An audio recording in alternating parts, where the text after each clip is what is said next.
On that note, ladies and gentlemen, joining me on the line, he is from Cinemablend.com, a real-life human movie reviewer, film critic, if you will. Friends, his name is Mike Reyes. What's up, Mike? I am not a head in a jar.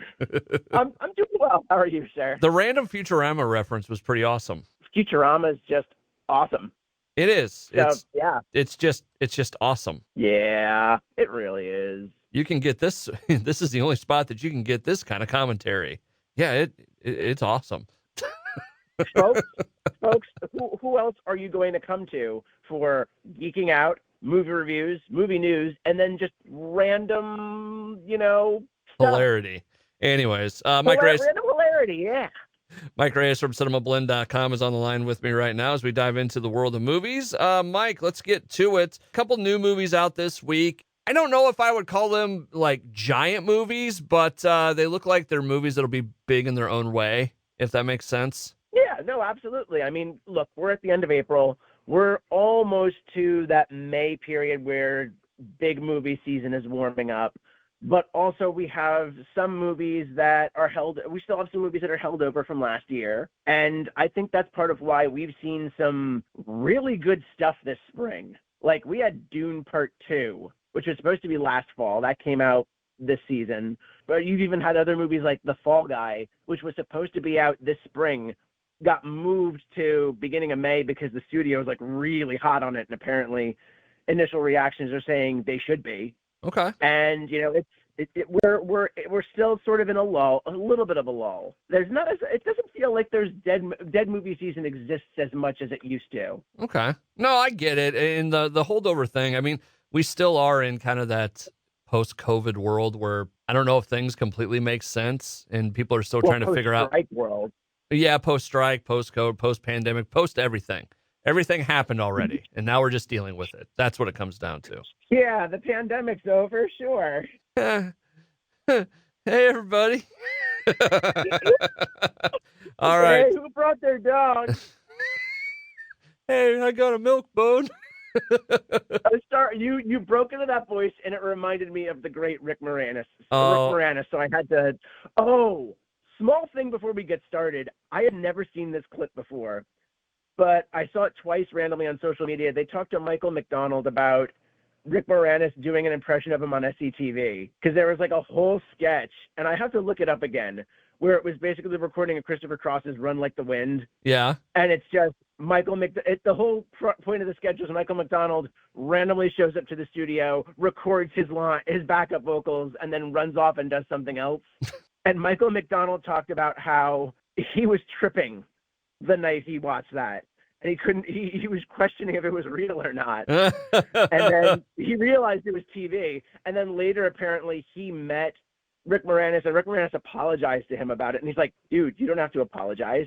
I got so much out of that, and it was hysterical. Oh, that's funny. Oh, Rick Moranis, please come back and do something else. And something we want to see, not something lame. The thing is, I don't blame him. I don't blame him either. I don't blame him either. But do I want to see him come back? Absolutely. Oh, totally.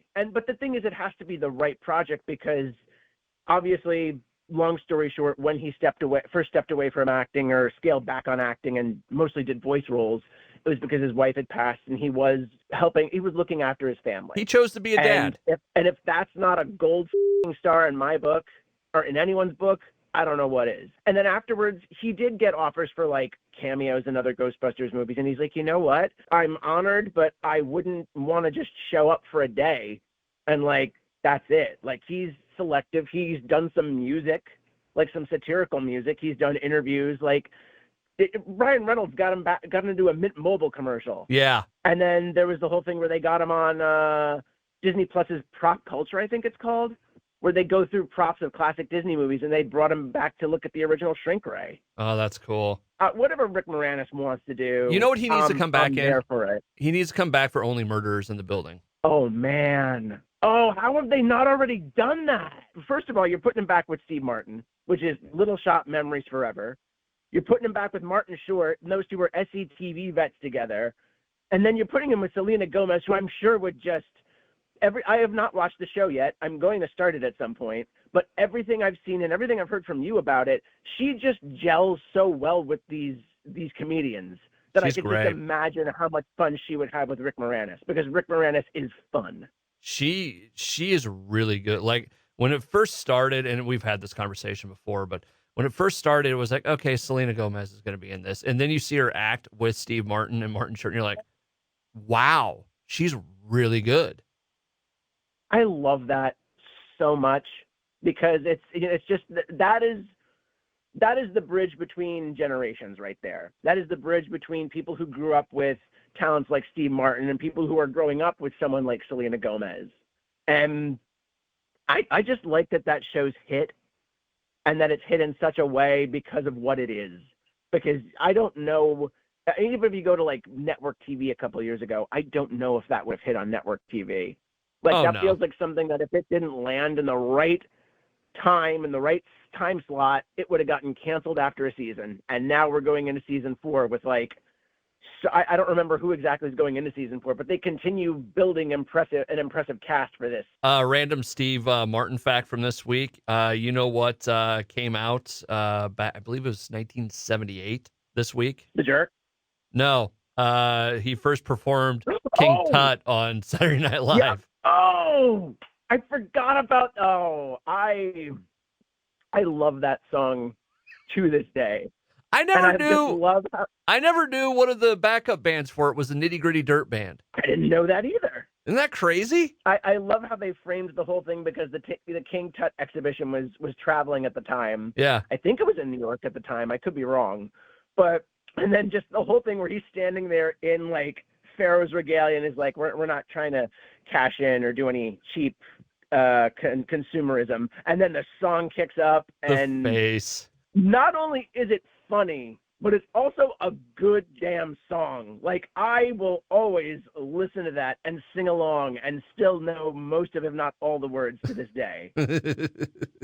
And I love when you can do that with novelty music, like just like Weird Al. Like, he has I mean, first of all, great song parodies.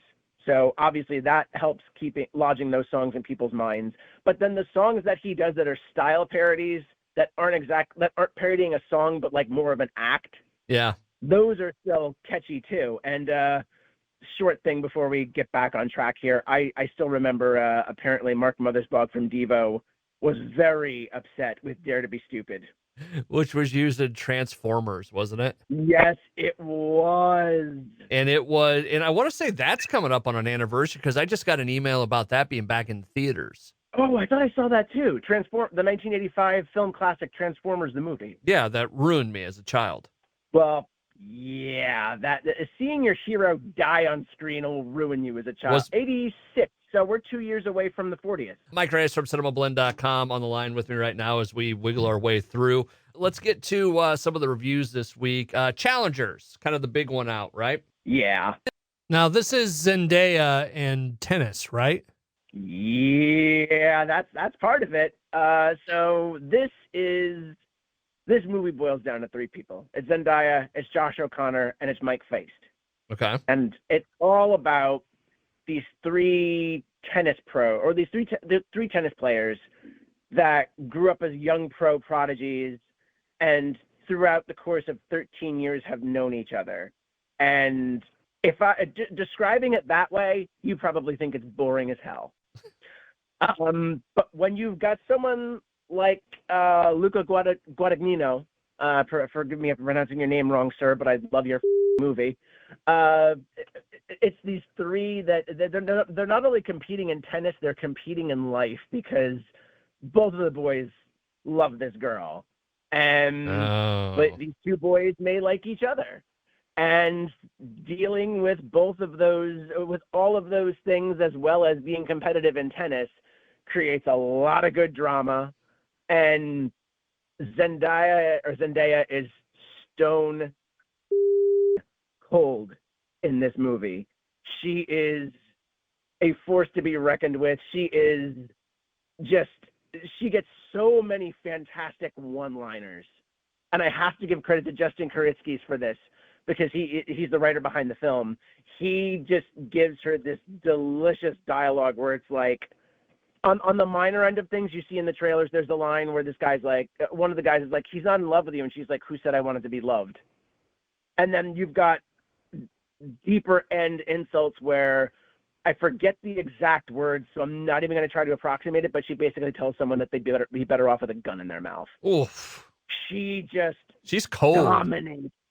She dominates this movie, and it is so gorgeous to watch because I feel like this is the best role that she's been given. She's always been a talented performer, but between Spider-Man and Euphoria, I kind of felt like she was being typecast as the person who's over it and like, yeah, whatever. And, you know, there are other textures to those roles, but even with her talent, I felt like I was just waiting for someone to really give her something like Challengers. And now that I want her to work with Luca Guadagnino forever because and also Luca Guadagnino, I have to give him a lot of credit because I saw Call Me by Your Name. I was not a big fan of that movie, but I can appreciate his visual style and also his openness with the sexuality of the characters. In his movies, especially between this and Challengers, sexuality is not shameful. It's not like, ooh, we can't talk about that. Like, it's a subject that's very easily approached. Okay. And as a result, these characters feel more real and you are more invested in these people. And also, this is just as if this movie wasn't beautifully shot enough and given some of the best dialogue that I've heard in a while. Like, just the way the dialogue even plays out between characters is a gem. But then you've got Trent Reznor and Atticus Ross delivering another white, hot banger of a score. And what people have essentially been calling a new Nine Inch Nails song on top of it. I think this is going to be a best score, best original song contender, if not winner. Because at this point, at this very early point, I would put money on at least a nomination. If I was feeling more dangerous, I'd put it on a win. If I was feeling even more dangerous, I would say this movie is going to run the table and get nominations across the board as it should, because this was held over from last fall. And I know that it probably, I think they withheld it because they wanted to have the actors for promotion, and there was the writer's strike and the actor's strike last year. So they want, obviously, Amazon MGM wants to give this an awards push, and you need your actors to do that. And I cannot gush enough about this. And I saw it in IMAX, actually. If you do value lush sound and like really quality sound, that's the reason to go to IMAX or Dolby if it's available in Dolby, because the sound mix on this movie, there's an incident in the trailer where I don't, have you seen the trailer for Challengers? Yes. So there's the part where she gets into that accident on the court and like basically breaks her knee. Like, not only does it look horrible afterwards, the sound mix on this, I have seen this trailer several times. I knew this moment was coming. I still cringed. Oh, God. Mike Reyes from Cinemablend.com on the line talking about Challengers. No, it looks like an interesting movie. I don't know if it'd be one that I would say is like right up my alley, but it looks interesting. That's fair, dude. I mean, it just reminded me of the fact that in talking about this movie with another critic friend of mine, he was like, yeah, I'm surprised with some of the stuff that was in here because this is a major Hollywood studio film. Yeah. And again, there's sexuality and nudity, and like, it's not seedy. It's not like, it reminded me of the fact that in the 80s and the 90s, you probably would have a movie like this, but it'd have so much more nudity. It would have a little more gratuitous sex scenes to it. You get makeout scenes in here, but not a full-on sex scene. Yeah. But the whole thing is, Challengers enjoys drawing a line for itself as what to show and what not to show. And that's not just in the terms of sex either. That's in the terms of characters as well. Because the whole movie is framed by a big tennis final between Patrick and Art, Josh O'Connor and Mike Feist's characters, thrown together by fate into this tennis championship. And throughout the movie, you're sort of seeing through flashbacks how they were all linked together, how things sort of fell apart and did whatever over the years. And then the movie resolves itself with one last burst of tennis action, and the music is going and the camera angles are fantastic. And like, sweat is pouring off of these guys And it's just, there's not a lot of dialogue. There's no real confrontational dialogue at the end. It is really played out through this match. And the way that it wraps up is just so brilliant. And yeah, it's great, but I can see how some there's sort of lukewarm. Like I think they're saying 12 to 15 million is going to be the opening for this movie this week. Okay. And I can kind of see that because it's a rated R film, and Zendaya still has a huge, I would say, she probably still has a huge amount of followers that are like teens and tweens, and like some of them may have been able to watch Euphoria on HBO. But again, this is an R-rated movie.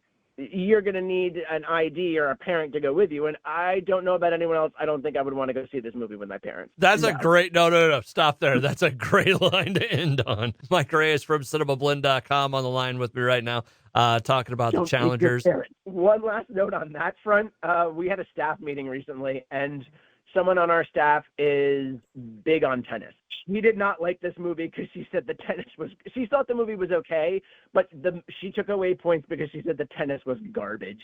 Well, you know what? That makes sense because how many times you see experts break down. I mean, I look at it whenever I see someone do radio in a movie. Yeah. You know, that's always the first thing that goes through my mind. It's always that inside track with the jobs that you're part of. I always the ones I like, though, are the guys that are in the military talking about military movies. Oh, yeah. Like the things. Oh, that is. Oh, yeah. And the guy that, and we talked about it before, but there was the guy that broke down. He was a pilot, and he broke down Top Gun Maverick. And he broke down how, you know, the whole dogfights at the end and how they would have worked and all that kind of stuff. So, yeah. I love those.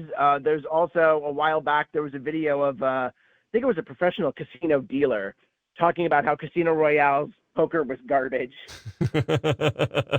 And I think he was also talking about like Ocean's 11 and other, like I love those videos because while I can disconnect myself and watch these things as entertainment, I also do like expert opinions where it's like, yeah, this wouldn't have happened, that shouldn't have happened, that's ridiculous. The best one, and we've talked about our thoughts on Neil deGrasse Tyson, but he was talking about the very beginning of Top Gun Maverick. He's like, the movie should have never happened.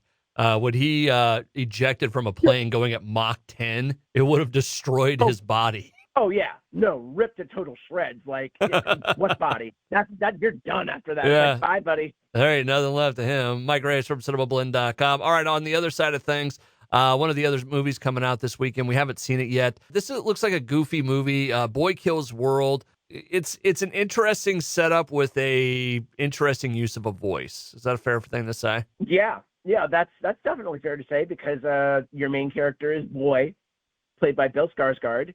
And he is deaf and mute, and he basically is planning revenge against this family of, I guess, serial tycoons that it almost looks like an R-rated Hunger Games spin because there's like this whole thing where people like are fighting cereal mascots, and they mention it in those terms in the trailer. And since he's deaf and mute, he has his inner voice. That's one thing that's really interesting about this movie. Because I'm hoping when it goes to home video, they present both cuts. When this was screened at the Toronto International Film Festival last year, it was Bill Skarsgård being his own inner voice. But then when this movie was announced for distribution and started screening and they started showing the trailers for it for release, H. John Benjamin from Archer and Bob's Burgers recorded a new inner voice for Boy. And while I am excited to hear H. John Benjamin's version because the stuff in the trailers sounds like he's basically doing Archer again, and I'm happy for that, I do want to see how the original version played out with Bill Skarsgård doing the voice. And, you know, that's another reason I will hold physical media in my heart forever because that's the sort of thing you would almost be guaranteed in the glory days where it's like you would get that on there, no question. Yeah. For some reason, I look at this movie and it looks like the action's going to go very well, and like I think it has a chance of being a really good movie, but there's also this slim part of me that's like, is this going to get old really fast? Like, are they going to beat that joke into the ground, you know, about the inner voice stuff? Yeah, I'm very curious myself because when I see it, I mean, it looks like so much fun, and the reviews have been pretty positive like a lot of people have enjoyed it looks like it's a 68 on Rotten Tomatoes at the time of our recording, according to Wikipedia. But it looks like, yeah, the action looks like there's no question that's going to be a blast. But then everything else is sort of the question. Is this going to have a story that is going to keep up the energy that the action has? I don't know. It just, there's something about, like, the joke is funny, like his voice being in the trailer, but at some point, is that going to wear really thin? It's like, okay, I get it. He chose the voice from the video game to be his new inner monologue. Yeah. So we shall definitely see. Mike Reyes from Cinemablend.com joining me on the line to talk about movies. Two small things I wanted to mention before, because I'm assuming we're going to jump into news in a moment, unless what I'm about to mention kind of derails us. We've been derailed this entire show. Spider Mondays is continuing, and I am sad I had to miss Spider-Man 2 this week. My favorite Tobey Maguire and one of my damn favorite Spider-Man movies of all time. But starting tonight, The Mummy is going to be back in theaters for its 25th anniversary. Oh, that's cool. I need to go. I've never seen it in theaters, and I need to see that on a big screen, and I need to hear that on those speakers, because The Mummy, pound for pound, is one of the best musical scores ever. Like, it feels like it fills every corner of your ears, and it's so huge and lush, and I miss Jerry Goldsmith's music, man. You know what? Truth be told, I don't know if I saw it in the theaters, now that I'm thinking about it. Yeah, because I caught up with both of those movies on DVD, and I'm really sad that they haven't done this before. But I guess, it's not only is it the 25th anniversary, but, Brendan Fraser has risen in the Hollywood ranks again, and rightfully so. And maybe Universal wants to test the waters to see if a new Mummy movie would do well in theaters. I really hope so. If it's done right. I never saw the third one. I fell asleep during the third one. I will be honest, and I'm not trying to insult anyone. I just fell asleep during it, and I was renting it with my father, and because we just wanted to, I might give it another shot just to properly criticize it. But yeah, I was not a fan of Mummy 3. And then of course, not too long ago, we heard that there was a premise for Mummy 4, which would have brought Antonio Banderas in as the villain. I still would like that, but you need to have Brendan. You need to, at the very least, have Brendan Fraser and Rachel Weisz. I'm sure John Hannah would love to come back. I'm sure Odette Fair would love to come back.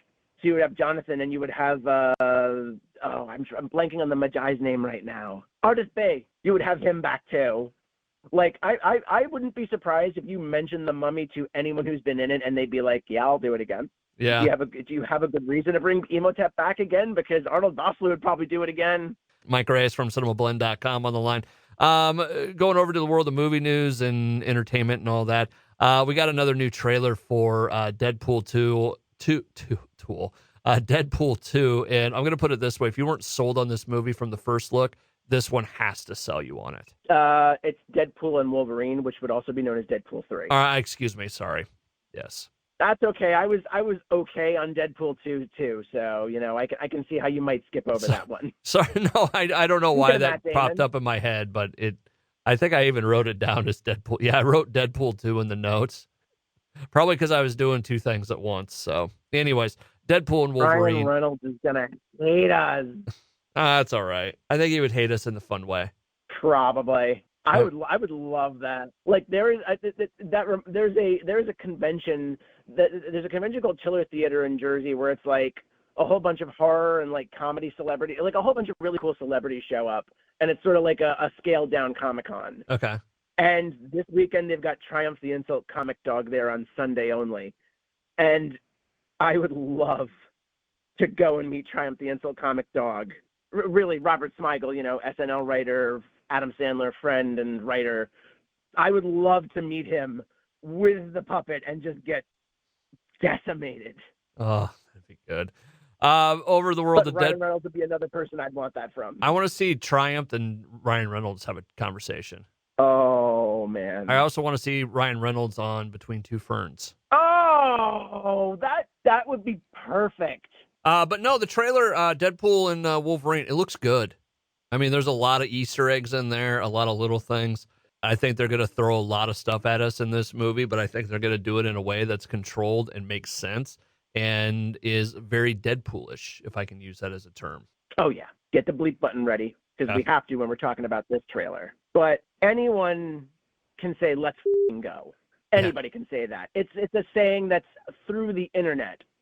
It's saying that's all around the internet, and it can get tiring if you use it too much and use it the wrong way. When I heard those words in this trailer from both Ryan Reynolds and Hugh Jackman, I felt it. That wasn't just, it like you really felt the delivery on it. No, you're not wrong. You felt the energy, and like whatever comes after that is going to be or should be baller. So, but this really did rejuvenate my love for Deadpool because I was okay with Deadpool 2. I kind of feel like it was an interesting sequel, but it also felt like we really need to make this like now. Yeah. Like go now because this is white hot and we need to cash in. Strike while the iron's hot. Yeah, and under those circumstances, it is admirable, but at the same time, it's just kind of like I'll watch it again, but it feels like it was kind of okay, but still good. It's not like your relationship with your dad. You really want lightning in a bottle here. I'm sorry, repeat that again. I said it's not like your relationship with your dad. My relationship with my dad's pretty good. I know. I'm just giving you crap. You would. Oh my God, you would love to hang out with my dad. I do want to hang out with your dad. Your dad sounds cool as shit. Both of my parents are pretty cool. I'm not gonna lie. Like I said, it looks like it's gonna throw a lot at you in a way that makes sense. Yeah, and it looks like it's going to. I was gonna say it looks like it's taken a lot of everything from the Marvel universe, from the MCU, from Fox to everything in between, to the different timelines of the X-Men and so on and so forth. Like it looks like it's going to be a true multiverse movie. Oh yeah, to the point where I wrote about this on Cinemablend when the trailer dropped. But there's a shot in there where you see that Ant-Man. It looks like the helmet, and the skull. The villain played by Emma Corrin. It looks like they've built a base inside an Ant-Man skull, and that shot where it opens up. There's a line of characters lined up there. Yeah. People have already picked out that Lady Deathstrike from X2 and Azazel from First Class look to be there. I think I spotted Valkyrie in there, which I think there was rumors that Chris Hemsworth is going to be in Deadpool 3 as well. So that makes Valkyrie's potential appearance make even more sense. And I'm wondering who else they might bring in because of that whole thread of these are the Marvel movies that are technically not Disney. And like you see them in the wasteland with like the crumbled 20th Century Fox logo.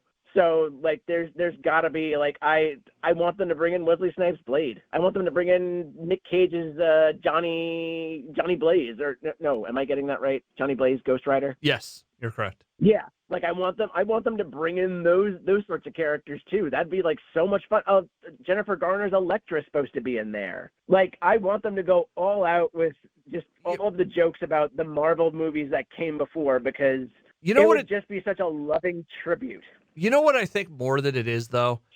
I think it's at some point Disney needed to talk about this or bring it up or, figure out a way to do it. And Deadpool is so all over the place and kind of crazy that it makes sense that it's his character that's kind of the center of this and able to have fun with all these different things. I don't think you could do this same movie if it was, I don't know, Tobey Maguire Spider-Man. Or Iron Man or whatever. Like you could do parts of it, but I don't think you could do all of it all at once. Yeah, Iron Man, I could kind of see it, but then you address that right afterwards, like parts of it. It's like the humor is definitely there, but it's just not everybody in Marvel is a fourth wall breaker. Yeah. There's a lot of sarcastic smartasses, but not everybody breaks the fourth wall like he does. And if you look at the MCU the way it is now, the only two people that could really do that are him and She-Hulk. Yeah. So I don't know. I think I'm really hoping that there's a. I think it's one of those things that they had to do and they had to figure out a way to do it. And once they get past this, it's going to be where they can move. It's almost like it's that step. Like you want to get to point D of the plan, but you got to do A, B, and C beforehand. It seems like this is step C before they can really do all of the other things that they want to do. Oh yeah. And plus, when you really think about it, Deadpool and Wolverine makes it easier to cross the Spider-Verse into this. Because if we're really going into these multiverses of Marvel connected and adjacent stuff, like this feels like another step towards eventually bringing that into the MCU. Yeah. So I don't know. It should be a lot of fun. I'm looking forward to it. It's the first movie in a while that I've been like, you know what? I have to see this when it comes out. So Mike Reyes from Cinemablend.com on the line with me. What else is going on? We had that. Looks like some castings being done for 28 Years Later. Zombie movie, right? Yeah. What happened? Oh, I remember 28 Days Later, and I liked it. 28 months later, I feel like I don't remember it, truthfully. Well, yeah, because it's called 28 Weeks Later. 28 Weeks Later, sorry. That's okay. I can't remember if I watched that one or not. Well, it is on Hulu right now. Okay. I suggest it.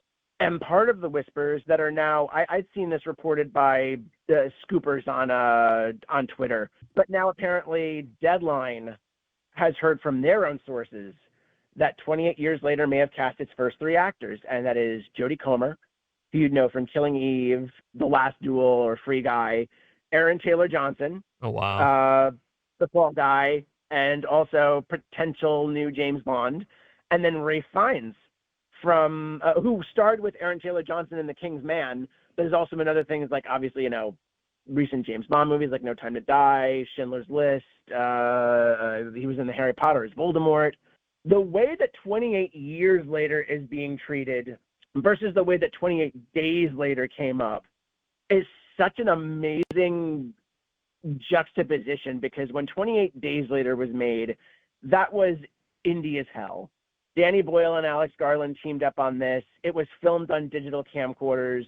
There are so many cool stories about the budget limiting them in what they were doing and creative ways they got around things. Like they closed down parts of London because they filmed early in the morning, and apparently Danny Boyle got his daughter and some of her friends to like be polite crowd control and sort of like stand at the perimeter and like keep people from moving in.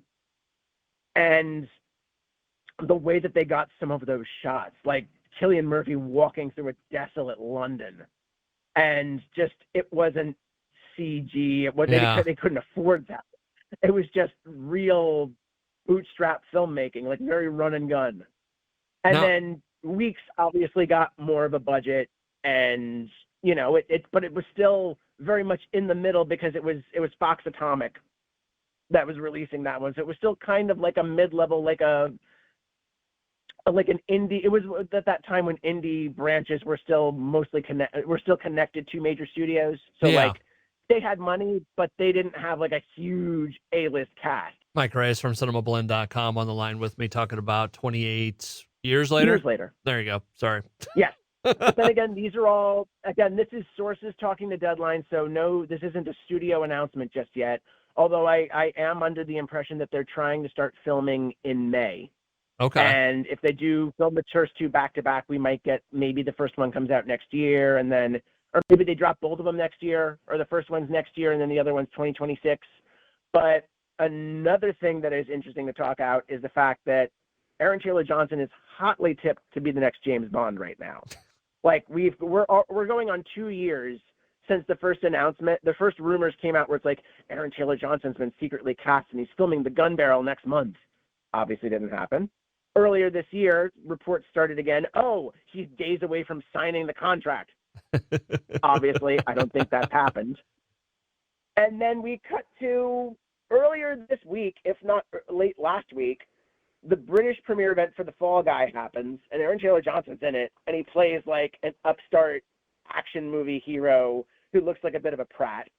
And it looks like he's going to have so much fun playing that part of the role. But, he goes missing from this movie, and Ryan Gosling's got to find him. There was a premiere event, and a journalist obviously asked him to say something about the new Bond. Say something. Hey, say something. Say something. It was a bit nicer than that, but that was still basically the gist. That was it. Like there was more of a question to it, and they weren't being a jerk. But at the same time, I feel for the dude because you can watch the video online. In fact, we have it on our Instagram at Cinemablend. He takes a beat, And then he just looks at them and he's like, "Aren't you tired of asking that question?" And they're like, "No, because I want to know the answer." And he's like, "Okay, well, have a good night." Like he plays it with a little bit of cheek, but he's not being a jerk. And that was like a wonderful way to play that whole thing. And some are probably going to say, "Oh, it's because he doesn't want to say anything because he's got the role."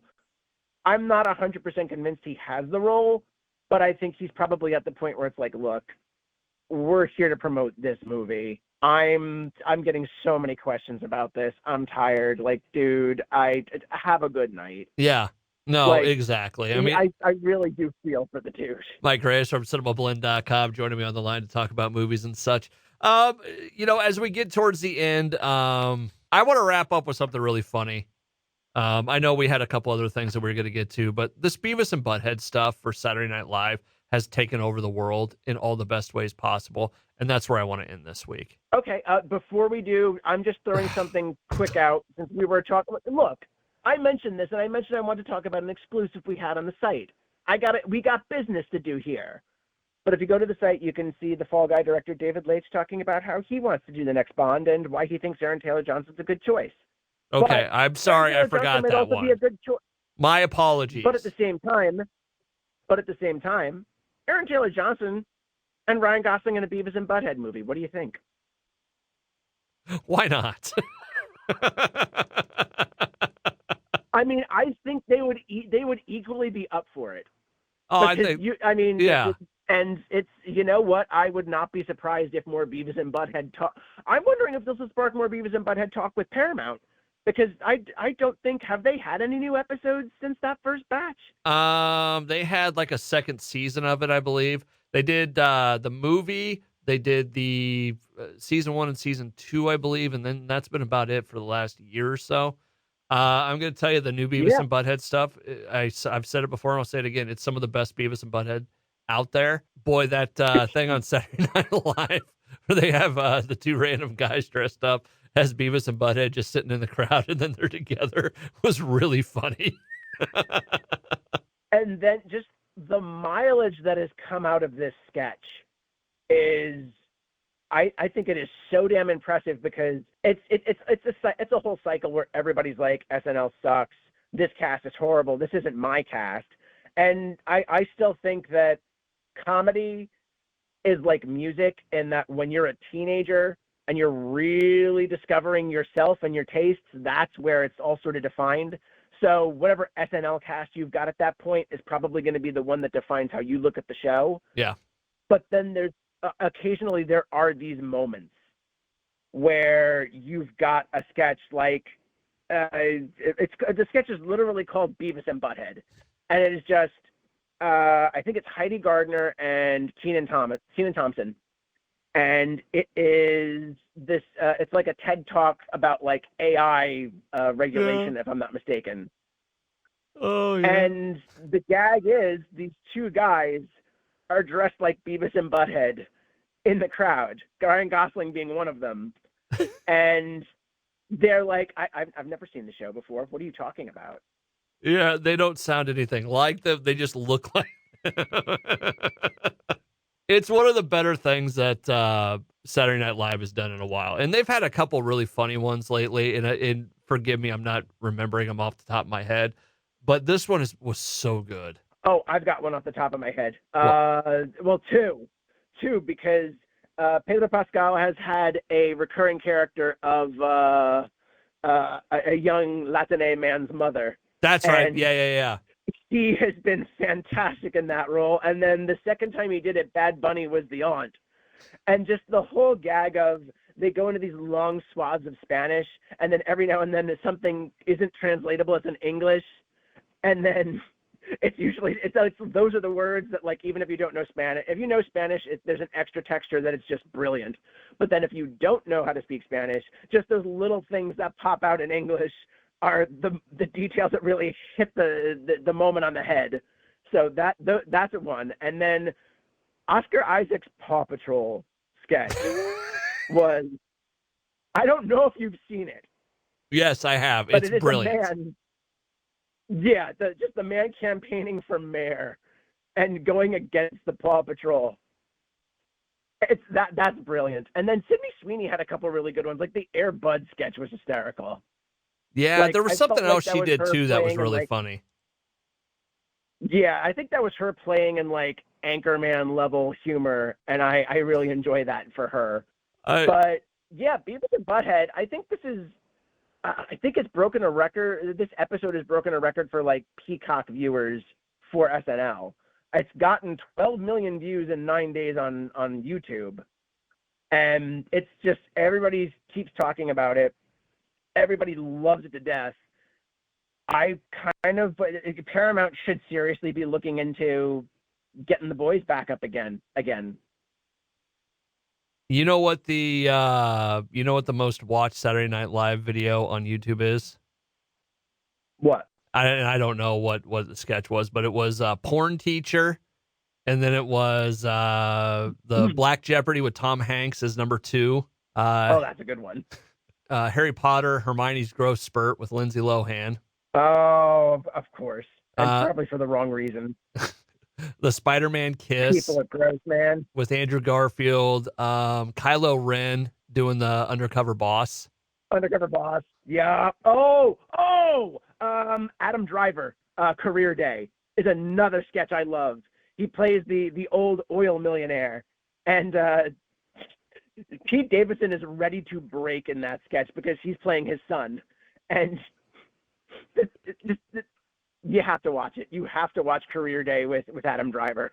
And then Close Encounter, SNL 40, Celebrity Jeopardy, and Celebrity Jeopardy with Kathy Lee, Tom Hanks, and Sean Connery, Burt Reynolds, and more.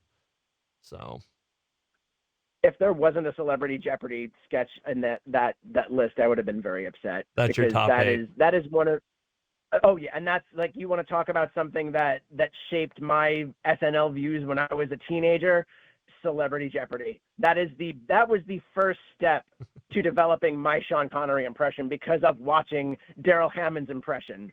And then after that, you take that as a starter point, and then you go and watch more Connery movies. You watch more Bond, and then you notice the little tweaks and the little things. It's like, oh, that's different. That's different. But if you don't have that as a basis, you're borked. Mike Reyes from Cinemablend.com joins me every week to talk about movies, entertainment, and everything in between. We're going to wrap it up there for this week, Mike. Thank you so much. Have yourself a good weekend, okay, man? You too, man, and curse you, H.R. Pickens!